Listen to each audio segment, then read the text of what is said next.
Selamat siang, inilah headline news pukul 11 waktu Indonesia Barat, saya Anggi Asibuan. Pemirsa, sejumlah petani yang tergabung dalam konsorsium pembaruan agraria menggelar demo bertajuk Hari Tani Nasional di depan gerbang gedung DPR MPR RI, Jakarta Pusat.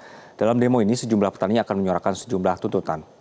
Aksi ini, konsorsium pembaruan agraria atau KPA akan menuntut pemerintah menuntaskan 24 masalah struktural agraria dan 9 langkah perubahan. Hal ini berkaitan dengan dampak 65 tahun Undang-Undang Pokok Agraria atau Undang-Undang PA 1960 serta agenda reforma agraria yang dinilai tidak berjalan sebagaimana mestinya. Ribuan tani melakukan long march dari Gelora Bung Karno menuju ke gedung DPR membawa sejumlah atribut seperti spanduk dan juga bendera. Salah satu desakan yang disampaikan para petani dalam aksi ini adalah menuntut Presiden untuk membentuk Badan Pelaksana Reforma Agraria Nasional yang lebih otoritatif. KPA menilai gugus tugas reforma agraria atau GTRA yang dibentuk selama 10 tahun pemerintahan Presiden ke-7 yaitu Joko Widodo gagal menjalankan reforma agraria. Dan untuk informasi selengkapnya sudah bergabung bersama kami ada Elma Rosana. Elma, selamat siang. Apakah demo ini masih berlangsung dan bagaimana situasi di sana saat ini?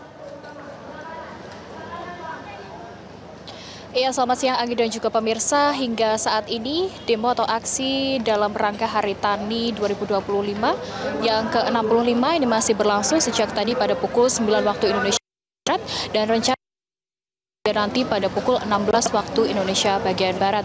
Dari sekitar ribuan massa aksi yang tergabung mulai dari elemen mahasiswa, kemudian ada dari buruh tani, masyarakat sipil, ini bergabung untuk menyuarakan sejumlah tuntutan, yakni 24+4 atau 24 masalah struktural agraria dan 9 langkah perubahan yang disampaikan pada pagi hari ini. Dari Serikat Tani menyuarakan atau menilai ada beberapa kondisi darurat dari agraria sendiri yang meliputi dari kerusakan agraria, perampasan lahan skala besar, Anggi, dan juga ada korupsi tanah negara, penjualan aset strategis negara, serta paradigma kolonial dan penyalahgunaan lahan oleh BUMN. Selain itu juga tadi dari Sekjen KPA Dewi Kartika menyampaikan bahwa ada ketimpangan sosial yang terjadi yang menyebabkan terancamnya dari buruh tani untuk kehilangan tanah maupun mata pencaharian. Dan dari indeks ketimpangan penguasaan tanah di Indonesia sendiri, tadi Dewi Kartika mengungkapkan bahwa menunjukkan bahwa 1% kelompok elit menguasai 58% dari tanah, kemudian sumber daya dan juga sumber produksi. Sedangkan untuk 99% penduduk lainnya berebut hasil sisanya.